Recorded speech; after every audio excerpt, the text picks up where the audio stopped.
आज बिहानै मैले घरको सबै काम भ्याएर म 7:30 बजे खेत पुगेँ किनकि आज हाम्रो भेन्टा र बढी टिप्ने दिन रहेको छ। मम्मीहरू चाहिँ अघि नै आएर टिप्दै हुनुहुन्थ्यो।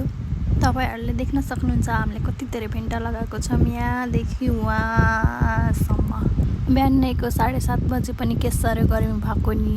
बोडी चाहिँ पहिलाभन्दा अहिले चाहिँ कम किरा लागेको छ किनभने अस्ति हामीले टिपेर औषधि छरेको थियौँ। औषधि छरेको पनि धेरै नै दिन भइसक्यो, अहिले चाहिँ मजाले खान मिल्छ।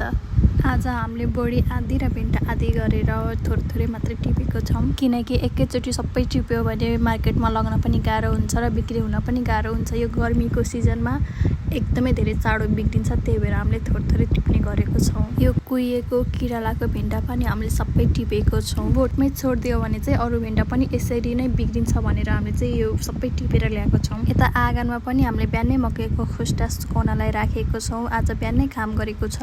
हामीले बोडी चाहिँ यसरी नै एउटा गरेर छानेर हाल्नुपर्छ किनकि किरा लागेको हुन्छ, कुहिएको हुन्छ, बुढो भएको हुन्छ। त्यो सबै छानेर हामीले राम्रो बोडीहरू मात्र चाहिँ यसरी मुठा बाँधेर बेच्न लाग्छौँ। यो रातो बोडी हेर्दामा जति नै राम्रो छ, खानामा त्योभन्दा पनि राम्रो छ।